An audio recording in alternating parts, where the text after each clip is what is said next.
में। यह वीडियो एक सम्राट की दास्तान है जिसने पत्थरों पर अपना इतिहास लिखा, जिसने भारत को विश्व गुरु बनाया, जिसके इतिहास को दबाने, मिटाने और जमीन में गाड़ने का कार्य लगातार होता रहा और अभी भी हो रहा है। लेकिन उनमें कुछ तो बात थी। उनकी खींची हुई पत्थर पे लकीरें आज भी जमीन का सीना चीर कर बाहर निकल आती हैं। अगर अभी तक आपने इस वीडियो का फर्स्ट पार्ट यानी कि वीडियो 87 नहीं देखा है तो उसे एक बार जरूर देख लीजिए। डिस्क्रिप्शन में भी उसका लिंक अवेलेबल है।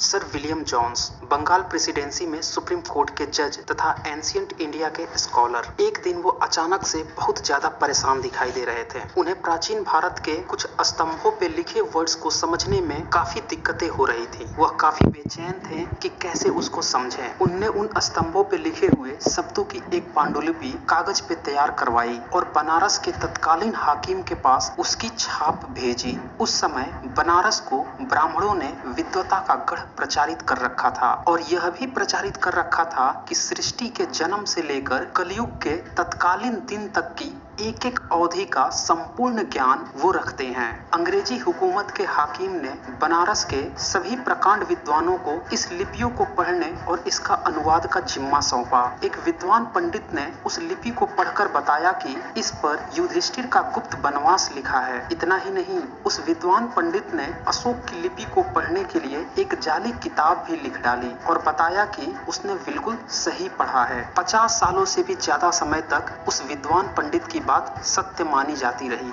और स्तंभ को महाभारत काल का प्रचारित किया जाने लगा। लोग उसे भीम की गदा के नाम से जानने लगे। दुनिया के एक महान भारतीय फिलोसोफर बुद्ध ने आज से 2500 साल पहले कहा था, चांद, सूरज और सत्य अधिक देर तक छुप नहीं सकते, और यही हुआ। 1836-38 के बीच जेम्स प्रिंसेप ने यह लिपि पढ़ डाली।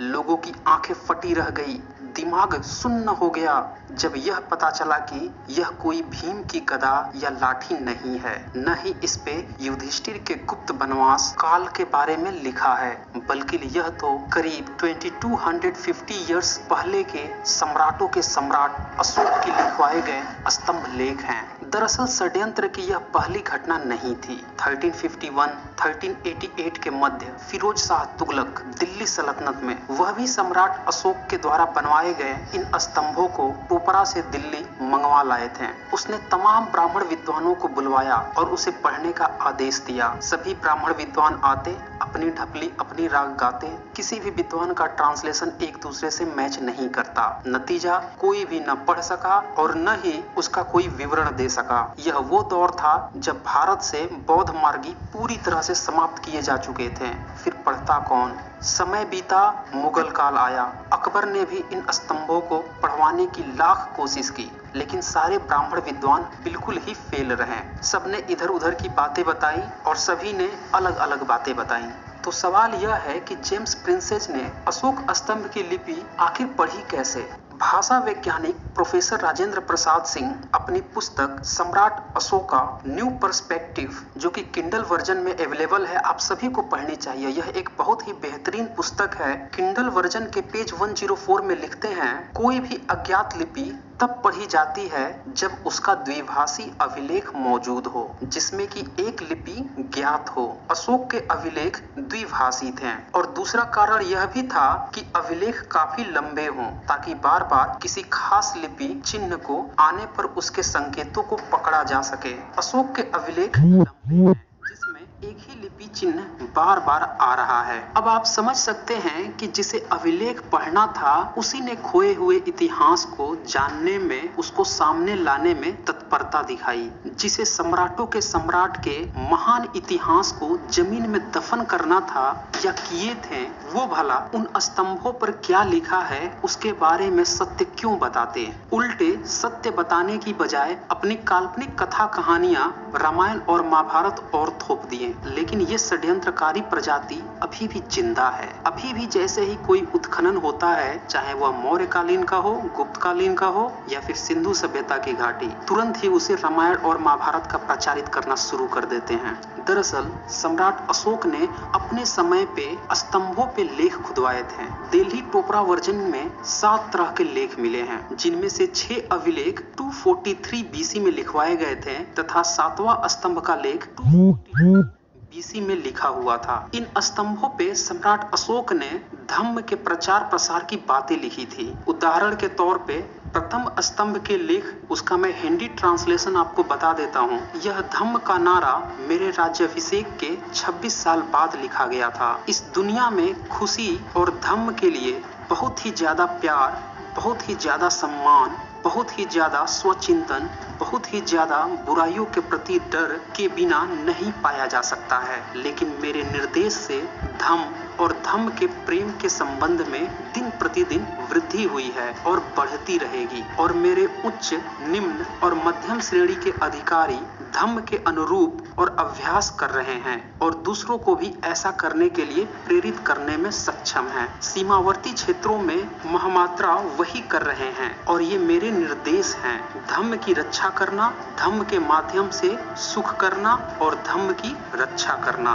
दरअसल आज भी आपने देखा होगा कि जब कहीं भी उद्घाटन होता है, लोग शिलान्यास लगवाते हैं, पत्थरों पे या बोर्ड पे लिखवाते हैं। आप समझ सकते हैं यह संस्कृति मौर्यकालीन ही संस्कृति है। एक वीडियो मैं अलग से बनाऊंगा जिसमें सम्राट अशोक के समस्त शिलालेखों पे क्या लिखा है, उसमें सिर्फ और सिर्फ उसी का विवरण होगा। सम्राट अशोक के समय में शिल्प कला बहुत ही ज्यादा विकसित थी। उनके बनाए हुए स्तंभों पर शानदार चमक है, ऐसी चमक कि धातु के स्तंभ प्रतीत होते हैं। अंग्रेज यात्री टॉम कायंट इसे धातु स्तंभ समझ बैठे थे, जो 17वीं सदी में मुगल काल में भारत यात्रा पर आए थे। उन्होंने दिल्ली टोपरा स्तंभ देखा और लिखा कि यह पीतल की परत चढ़ा स्तंभ है। ऐसा भ्रमित होने वाले वह पहले व्यक्ति नहीं थे। 19वीं सदी के आरंभ में आए बिशप हैबर को भी यही भ्रम हुआ। उनने लिखा यह ढली हुई धातु का है। हैरतअंगेज इंजीनियरिंग के इस कमाल के स्तंभों को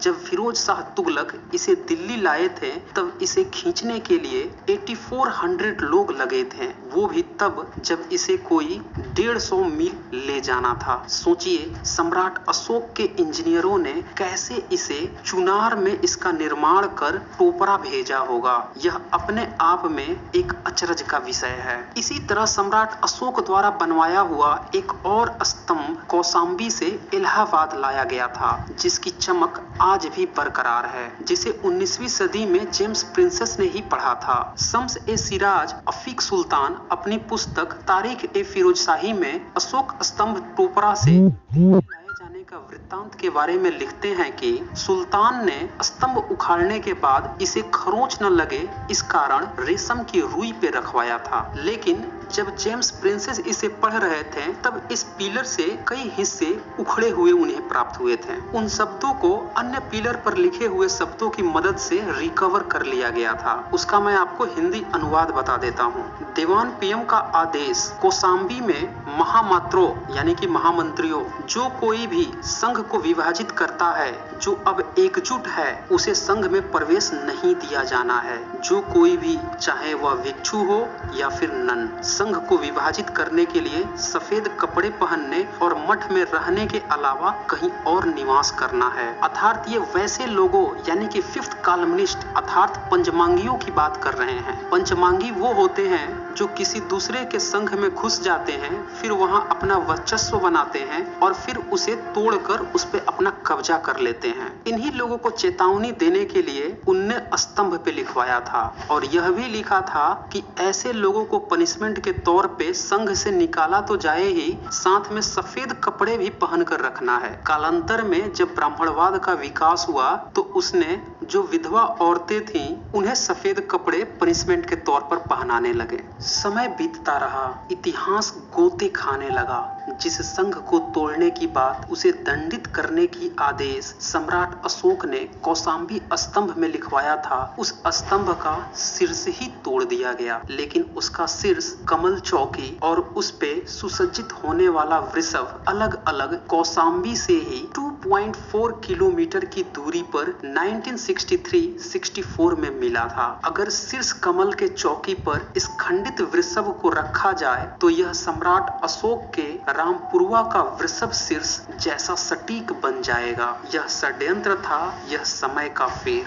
सच्चाई सामने है। खुदाई के हर प्रमाण को रामायण या महाभारत का बताने वाले आखिर कैसे 2200 साल पहले की बात को नहीं जानते थे, यह अपने आप में ही एक बड़ा प्रश्न है। मंदिरों की शिवलिंगों में सम्यक संस्कृति के बनाए स्तंभों और उसके कलाकृतियों का इस्तेमाल करना भी कहीं न कहीं एक बहुत बड़े षड्यंत्र की तरफ इशारा करता है, जैसा कि मैंने वीडियो 74 और 76 में भी दिखाया है। इतिहासकार दिलीप कुमार चक्रवर्ती ने अपनी पुस्तक archaeological geography of the Ganga plain में लिखा है कि अयोध्या के सरयू तट पर नागेश्वर नाथ मंदिर में जो शिवलिंग स्थापित है वह अशोक स्तंभ के शीर्ष पर मौजूद उल्टे कमल पर स्थापित है। अयोध्या का यह उल्टे कमल का शीर्ष गुणवत्ता में सारनाथ जैसा है। इससे यह पता चलता है कि कालांतर में जब अयोध्या में सम्यक संस्कृति को नष्ट किया गया होगा तब उसके कलाकृतियों के ऊपर अपनी जीविका के लिए मूर्तियां, शिवलिंग बैठा दी गई होगी। अगर कोई घटना एक जगह गलती से घट जाए तो उसे भ्रम कहा जा सकता है, लेकिन षड्यंत्र तो पुनरावृत्ति करता है, बार बार करता है। गुणाकर मुले अपनी प्रसिद्ध किताब भारतीय लिपियों की कहानी पेज 37 में लिखते हैं, भुवनेश्वर के भास्करेश्वर मंदिर का शिवलिंग सम्राट अशोक के स्तंभ का रूपांतरण है। क्या अब भी आपको संदेह है? आज के प्राचीन देवी देवताओं के मंदिर, शिवलिंग भारत की मूल संस्कृति को जमीन में गाड़कर उसके ऊपर ही खड़े किए गए हैं। चीनी यात्री हेनसोंग ने 7वीं सदी में भारत की यात्रा की थी। वे बनारस भी गए थे। बनारस यात्रा का पूरा विवरण उनने अपनी पुस्तक के 7वें अध्याय में किया है। उनने लिखा कि बरना नदी के पश्चिमी भाग में अशोक का बनाया हुआ 100 फीट ऊंचा स्तूप है। स्तूप के सामने पत्थर का कांच की भांति चमकीला एक स्तंभ है। समय बीता और यहाँ भी षड्यंत्र खेल दिया गया। 1909 में विंसेंट स्मिथ ने उस जगह का परीक्षण किया और अपनी किताब identification of the Ashoka pillar north east of Banaras city described by Hiuen Tsang में लिखते हैं, इस अशोक स्तंभ की पहचान बरना नदी के पश्चिम में स्थित लाट सरैया में मौजूद लाट भैरव के रूप में है। सवाल यह है कि अशोक स्तंभ को लाट भैरव बनाने का खेल कब खेला गया होगा। फ्रेंच यात्री ट्रेवेनियर 1665 में बनारस की यात्रा किया था और उसकी डिटेल्स उन्होंने अपने ट्रेवलिंग डायरी के अध्याय 8 में लिखा था कि यह स्तंभ कोई 32-35 मीटर ऊंचा है। इसकी मोटाई करीब उतनी है जितनी कि 3 आदमी के मिले हुए हाथों की गोलाई है। यानी 17वीं सदी तक 100 फीट ऊंचा स्तूप को मिटाया जा चुका था, लेकिन अशोक स्तंभ बचा हुआ था। अर्थात अशोक स्तंभ को भैरव लाट 17वीं सदी से 20वीं सदी के बीच में ही बनाया गया होगा। फिल रॉबिन्सन के एक संग्रह 1865 में लिखा है कि 1809 में एक दंगे में इस स्तंभ के टुकड़े टुकड़े हो गए। फिर एक टूटे हुए स्तंभ को ताम्र कवच मढ़वाकर भैरव लाट की कहानी चल पड़ी। सम्यक संस्कृति की कब्र पर जीविका चलाने वाले लोग भारत के कोने कोने में फैले हुए हैं। न जाने कितने ऐसे अशोक स्तंभ बर्बाद कर दिए गए, तोड़ दिए गए या जमीन में जमींदोज कर दिए गए, जिनका आज तक पता ही नहीं चल पाया। ये तो वो हैं जो किसी विदेशी यात्री से उनके लिखित नोट से या उत्खनन के द्वारा, खोज प्रमाण के द्वारा मिलान कर इनका सच डंके की चोट पर बाहर आ रहा है। सैल्यूट है सम्राट अशोक को, उनकी दूरदर्शिता को, जिनने पत्थरों पर इतनी लकीरें खींची कि लगातार 2300 साल तक षड्यंत्रकारी उन लकीरों को मिटाते रह गए, लेकिन आज भी वो जमीन चीर के बाहर निकलती है और भारत की वास्तविक संस्कृति, सम्यक संस्कृति से हम सभी को परिचय करवा ही देती है। तो दोस्तों, आपको यह वीडियो कैसा लगा, इसका फीडबैक जरूर देवें और इस वीडियो को ज्यादा से ज्यादा शेयर करें ताकि सभी लोगों को सम्राट अशोक के द्वारा लिखवाए गए इन स्तंभों के सच का सभी को पता चल सके। आगे की कुछ वीडियो और भी लाऊंगा जो सम्राट अशोक से ही जुड़े हुए इतिहास के घालमेल पर आधारित होंगे। तो आज बस इतना ही। धन्यवाद।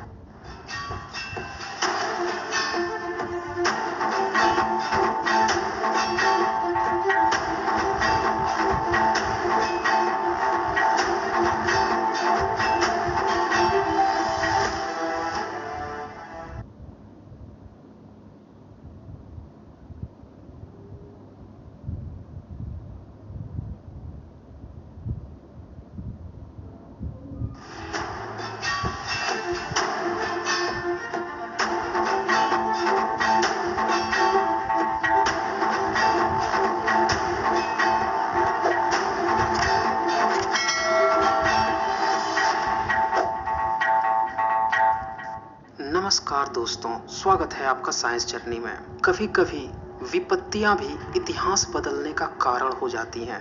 1986 कर्नाटक के गुलबर्ग जिले में भीमा नदी के तट पर सनाथी का एक मंदिर के भीतर चंद्रलाभा देवी की मूर्ति, और इस तूफान में मंदिर की छत टूटती है और फिर मूर्ति पर गिरती है, फर्श भी टूटता है और फिर एक नया इतिहास सामने आता है। इस मंदिर के विखंडन से अशोक के 4 शिलालेख सामने आ गए। इन्हीं शिलालेखों से मंदिर का फर्श और फाउंडेशन बने हुए थे। इनमें से एक शिलालेख का इस्तेमाल मूर्ति रखने की चौकी के रूप में किया गया था। आप समझ सकते हैं कि भारतीयों को अपने पुराने इतिहास से कितना लगाव है। इस अमोल धरोहर शिलालेखों को वह मंदिर में इस्तेमाल कर रहे थे, उसके ऊपर मूर्ति रखकर। दुनिया के किसी कोने में अपने पूर्वजों की इतनी बड़ी बेइज्जती शायद ही कोई धर्म, मजहब, रिलीजन करता हो। फिर पुरातत्व विभाग ने आसपास के क्षेत्र में खुदाई आरंभ की। एक विराट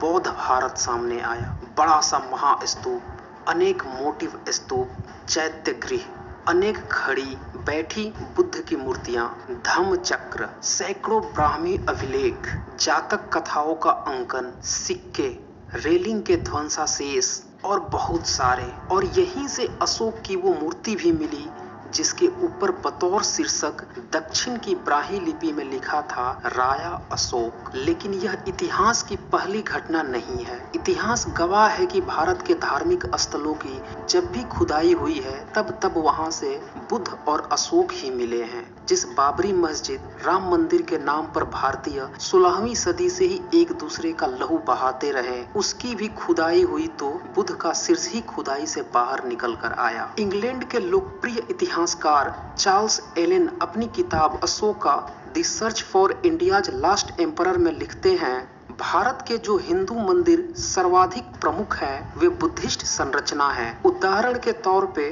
भारत के चारों कोनों में स्थित उत्तराखंड का बद्रीनाथ, पुरी का जगन्नाथ, केरल का अयप्पा और पंढरपुर का विठलनाथ में या तो बुद्ध मूर्तियों को देव छवि में या लिंग परिवर्तित किया गया है। इस पे मैंने 2 डिटेल्ड वीडियो भी बनाई है, वीडियो नंबर 74 एंड 76, उसे जाकर आप देख सकते हैं। इस तरह की घटना 19वीं और 20वीं सदी में सबसे ज्यादा घटी। जेम्स प्रिंसेप और अलेक्जेंडर कर्निंघम को हम लोगों को धन्यवाद देना चाहिए जिन्होंने भारत से अशोक को फिर से जीवंत किया। लोग सब चीज भूल चुके थे, शूद्र बना दिए गए थे, पढ़ने लिखने से दूर कर दिए गए थे, और जो खुद को पढ़ा लिखा विद्वान समझते थे वह तो कुछ ख्याली ही पुलाव में पके हुए अपने ही राग, अपनी ही ढपली गाए जा रहे थे, जिसका न तो वास्तविकता से कुछ लेना देना था न भारत से।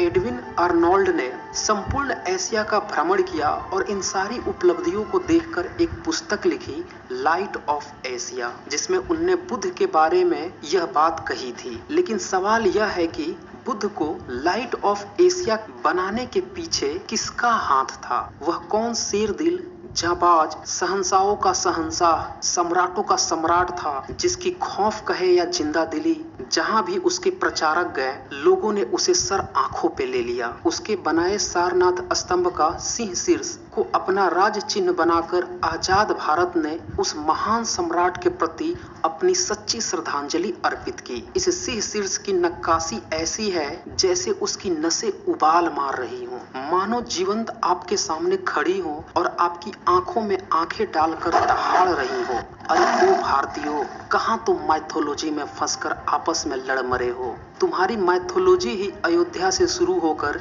तमिलनाडु से श्रीलंका में जाकर लड़ाई करके और फिर घर पे आकर खत्म हो जाती है। यहाँ तो मेरे सम्राट को श्रीलंका जाना भी नहीं पड़ा। उनके एक बच्चे और एक बच्ची महेंद्र और संघमित्रा बिना किसी वानर सेना के ही, बिना किसी सेतु निर्माण के ही श्रीलंका गए और उनने लड़ाई भी नहीं की और पूरा श्रीलंका ही बुद्ध का हो गया। और तुम लोग इसी में फंसे हो कि सेतु किसने बनाया, तैर के गया या उड़ के गया, और फिर आस्था के गोते मार रहे हो। इसी शीर्ष की दहाड़ मानो आज सारी माइथोलॉजी की बखिया उधेड़ देने को तैयार हो। अरे ओ भारतीयों, तुमने माइथोलॉजी में द्वारिका से इंद्रप्रस्थ, मथुरा, पाटलिपुत्र, हरियाणा, हस्तिनापुर, उत्तर प्रदेश में जंग लड़ी। अपनी घरेलू लड़ाई को ही लड़कर तुम लोग आपस में ही लड़कट मरे। और यहाँ मेरे सम्राट अपने शिलालेख में लिखवाते हैं, हर समय और हर जगह पर मुझे जनता की आवाज सुनने के लिए बुलाया जा सकता है। चाहे मैं भोजन कर रहा हूँ, चाहे अंतःपुर में हूँ, मैं सो रहा हूँ या अपने उद्यान में हूँ, मेरे राज्य के अधिकारी जनता की कोई भी बात मुझ तक पहुंचा सकते हैं। सर्वलोक हित ही मेरा कर्तव्य है। सर्वलोक हित से बढ़कर कोई दूसरा कर्म नहीं। और यहाँ तुम लोग माइथोलॉजी में उसे ही पूजते हुए आस्था के गोते मार रहे हो जो अपने घरेलू प्रॉब्लम में ही लड़ कटकर आपस में ही मर गए। यह शेर की दहाड़ मानो रुकना नहीं चाहती।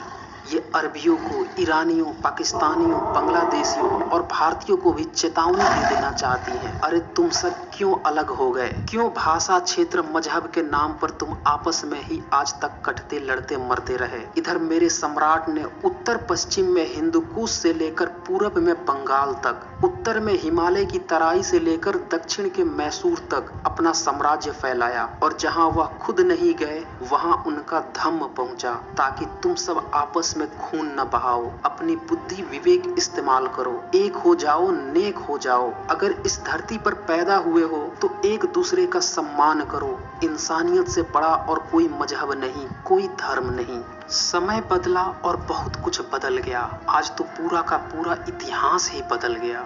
मौर्य काल का गौरवशाली इतिहास के बारे में कुछ विशिष्ट लोगों की राय भी सुने। मौर्य काल के बारे में मेगस्थनीज ने लिखा है कि भारतवर्ष के लोग कभी झूठ नहीं बोलते, मकानों में ताले नहीं लगाते और न्यायालयों में बहुत कम जाते हैं। मेगस्थनीज ने अपनी इंडिका में लिखा, मौर्यों के शाही महल के स्तंभों पर सोने की बेलें चढ़ी थी, चांदी के पंछियों को उन पर सजाया गया था। सोने चांदी के शाही महल सुसज्जित था। और इसके 500 इयर्स आफ्टर चीनी यात्री फाहियान पाटलिपुत्र स्थित राजभवन को देखकर दंग रह गए थे। तब उनने इसके बारे में लिखा, शहर के बीच शाही महल और उसके हॉल पहले की तरह अब भी खड़े हैं। वह दांतों तले उंगली दबाकर आश्चर्य व्यक्त किए कि ऐसा निर्माण कार्य मानव शक्ति के बूते की बात नहीं है। अगर आधुनिक काल की बात करें तो मौर्य प्रशासन के बारे में जयचंद्र विद्यालंकार इसे डिसिप्लिन्ड शासन यानी कि अनुशासित साम्राज्य बताते हैं। रोमिला थापर ने लिखा, मौर्य शासन प्रणाली विस्तृत रूप से नियोजित की गई थी, जिसमें अनेक विभाग तथा अधिकारी थे, जिसके कार्य पूर्णतः डिफाइन कर दिए गए थे। ऐसा प्रतीत होता है कि यह प्रशासन अकबर के शासन काल में मुगल साम्राज्य के प्रशासन से कहीं ज्यादा अधिक संगठित था। सेना भी ऐसी थी कि सेल्यूकस की फौज को हारनी पड़ी, जबकि मुगल सेना दुर्बल पुर्तगाली फौज से भी हार गई थी। विश्व इतिहास की झलक में जवाहरलाल नेहरू ने प्राचीन भारत के इतिहास से स्वतंत्र शीर्षक लिखने के लिए सिर्फ 3 राजाओं को चुना है। पहले हैं चंद्रगुप्त मौर्य, दूसरे सम्राट अशोक और तीसरे हर्षवर्धन। और ये तीनों ही गैर वैदिक राजा थे। सम्राट अशोक और हर्षवर्धन तो बौद्ध सम्राट थे। मेगस्थनीज अपनी इंडिका में लिखते हैं, विदेशियों की देखरेख के लिए मौर्य काल में एक समिति संगठित की गई थी और यह समिति विदेशियों के आवास तथा बीमार पड़ने पर चिकित्सा का इंतजाम करती थी और आखिर में सम्मान सहित सीमा तक विदाई भी करती थी। आप समझ सकते हैं आज भारत की जो संस्कृति प्रचारित की जाती है वह मौर्य काल की ही संस्कृति थी। जिस यूनान के सिकंदर का इतिहास में ढोल पीटा जाता है उसी यूनान का दूत मेगस्थनीज ने बताया है कि पटना में मौर्य महलों के मुकाबले फारसी साम्राज्य का सूसा तथा एक बाटन के शाही महल कुछ नहीं थे और यह वही फारसी साम्राज्य है जो सिकंदर के अपने साम्राज्य से 40 गुना बड़ा था। लेकिन जरा ठहरिए, यह साम्राज्य सम्राटों के सम्राट के साम्राज्य के आगे कुछ भी न था। दुनिया के 52 लाख वर्ग किलोमीटर क्षेत्र में फैला और दुनिया के 33% आबादी पर शासन करने वाले इस शेर दिल सम्राट का नाम अशोक था। पश्चिमोत्तर भारत की जिस वैज्ञानिक सरहद को हजारों साल पहले सम्राट अशोक ने छू लिए थे उसे छूने के लिए अंग्रेज तोप बंदूक लिए ताजिंदगी ललचते रहे लेकिन छू नहीं पाए। दरअसल जिस तरह से मौर्य काल के बारे में ज्यादातर जानकारी समकालीन लेखकों जैसे कि स्ट्रॉब, मेगस्थनीज के लेखों से पता चलता है, उसी तरह से सम्राट अशोक के बारे में मौर्य काल के बारे में जानकारी 408 ईस्वी में फाहियान के भारत यात्रा के दौरान उनके द्वारा लिखे गए किताबों से मिलती है। आपको यह जानकर आश्चर्य होगा कि पूरे विश्व को जन्मदिन मनाना भी भारत ने ही सिखाया था। 408 ईस्वी में फाहियान पाटलिपुत्र में मौजूद थे। वो अप्रैल महीने की 19 तारीख थी, दिन संडे था। यह डेट और तारीख मैं अंग्रेजी कैलेंडर के अनुसार बता रहा हूँ, जबकि उस समय भारत में शक संवत प्रचलित था। फहियान ने अपने आंखों देखा यह हाल अपनी किताब में लिखी है। उनने लिखा, इस दिन पूरा पाटलिपुत्र अशोक जयंती के जलसे में डूबा हुआ था। पाटलिपुत्र में प्रत्येक साल सेकेंड मून में 8वीं तिथि को जुलूस निकलता था। चूंकि उस महीने चैत अधिमास था, इसलिए शक संवत के कैलकुलेशन के अनुसार यह दिन चैत मास के शुक्ल पक्ष के अष्टमी में होता है। 2020 में 1 अप्रैल को यह तिथि पड़ी थी। फहियान ने आगे लिखा, इस दिन 4 पहिए का रथ बनता था। रथ 20 हाथ ऊंचा और स्तूप के आकार का बनता था। बीच में बुद्ध की मूर्ति होती थी। बड़े पैमाने पर लोग जुलूस में शामिल होते थे, नाचते गाते थे। जुलूस तो आज भी निकल रहा है, लेकिन धार्मिक ठेकेदारों ने बोतल बदल दिया है, दर्शन भी बदल गया है। जिसने विरोध किया होगा संभवतः वह दूर कर दिए गए होंगे, नीच बना दिए गए होंगे, शूद्र बना दिए गए होंगे, अछूत बना दिए गए होंगे। फहियान लिखते हैं, प्रमुख लोग औषधालय स्थापित करते थे, गरीब अपंग अनाथ विधवा आदि की सहायता करते थे, वैद्य बीमार लोगों की चिकित्सा करते थे। जबकि आज के ब्राह्मण धर्म में यह ठीक उल्टा है। ब्राह्मण धर्म की वायु संहिता हो या मनुस्मृति, दोनों में ही चिकित्सक को बहुत ही नीच बताया गया है। आप समझ सकते हैं कि गुप्त काल में भी बुद्धा काल की ही बातें फॉलो हो रही थी। इसीलिए जो लोग सोचते हैं कि गुप्त काल ब्राह्मण काल था, वह भी बात फहियान के इस लिखे नोट से पूरी तरह से गलत साबित होती है। स्ट्रेबो ने लिखा कि भारत में जन्मदिन मनाने की परंपरा मौर्य शासकों ने आरंभ की थी। इसी तरह से आजकल एक और गलतफहमी फैलाई जाती है कि सम्राट अशोक का नाम अशोक था या अशोक था। इस बात को समझने के लिए आपको पुरातात्विक रिकॉर्ड देखना होगा। पुरातात्विक रिकॉर्ड में कनक मुनि, बुद्ध, प्रसेनजित और अशोक के नाम मिलते हैं। उनका जो एक्चुअल प्रोनाउंसिएशन है वह कोड़ागमन, बुद्ध, पसेन और अशोक मिलता है। चूंकि सम्राट अशोक के शिलालेख प्राकृत में है, इसीलिए यह उच्चारण प्राकृत भाषा में हो जाती है। जबकि आज हमें प्राकृत का उच्चारण संस्कृत में कन्वर्ट करके कोड़ागमन को कनक मुनि, बुद्ध को बुद्ध, पसेन को प्रसेनजित और अशोक को अशोक कर दिया गया है। आपको क्या लगता है यह बदलाव क्यों किया गया है? क्या आपने कभी सुना है कि शूद्रों को शिक्षा से वंचित कर दो, वो योग्य नहीं होते? आज भी कुछ इसी तरह के विचारधारा के लोग आए दिन सोशल मीडिया में यह बात दोहराते रहते हैं। कुछ लोग तो यह भी कहते हैं कि शूद्रों को उच्चारण करने नहीं आता,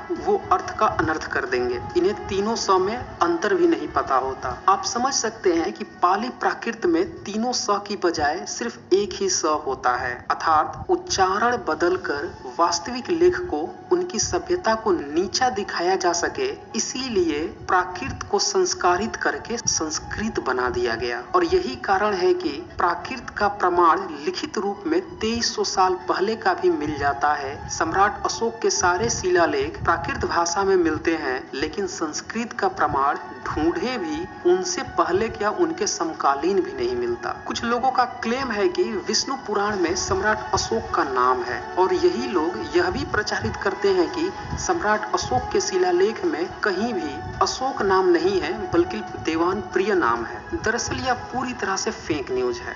विष्णु पुराण देवनागरी लिपि में लिखी गई काल्पनिक कपोल लीला है। चूंकि देवनागरी 1000 ईयर्स के अंदर में आई हुई लिपि है, इसीलिए यह किताब 1000 ईयर्स के अंदर ही लिखी गई है। दूसरी बात कि ब्राह्मणवाद हमेशा ही अपनी काल्पनिक किताबों में नास्तिक दर्शनों के नास्तिक किरदारों को निंदा करने हेतु कहीं न कहीं फिट करने की कोशिश करता है। जैसे रामायण में बुद्ध का उल्लेख करता है, वैसे ही विष्णु पुराण में अशोक का उल्लेख कर देता है। तीसरी बात कि विष्णु पुराण में कैंकिल राजाओं का वर्णन है, और कैंकिल राजा आंध्र प्रदेश में 500 ईस्वी से लेकर 900 ईस्वी तक शासन किए थे। इससे साफ पता चलता है कि विष्णु पुराण काफी बाद में रचित किया गया है। इसीलिए अशोक को अशोक बताने का यह ब्राह्मणीकरण भी पूरी तरह से टाए फिस हो जाता है। दरअसल ऐसे कई सारे अभिलेख मिले हैं जिसमें सम्राट अशोक ने खुद लिखवाया है कि उनका नाम अशोक है। ये शिलालेख हैं भरहूत का, पिपरहवा, और तीसरा शिलालेख भी फिर भरहूत में ही मिला है, और चौथा शिलालेख है मॉस्को का। इन सभी शिलालेखों पर सम्राट अशोक का नाम क्लियर अशोक लिखा हुआ है ब्राह्मी लिपि में। तो दोस्तों यह वीडियो आपको कैसा लगा इसका जरूर फीडबैक दें, और आगे की वीडियो में मैं कुछ और बहुत ही इंटरेस्टिंग पॉइंट लाने वाला हूं जो गलतफहमियां फैलाई गई है सम्राट अशोक के बारे में और भारतीय इतिहास के बारे में, शिलालेखों के घालमेल के बारे में। तो दोस्तों इस वीडियो को ज्यादा से ज्यादा शेयर करें ताकि सभी लोगों को इतिहास के ब्राह्मणीकरण के घालमेल का पता चल सके। तो आज बस इतना ही, धन्यवाद।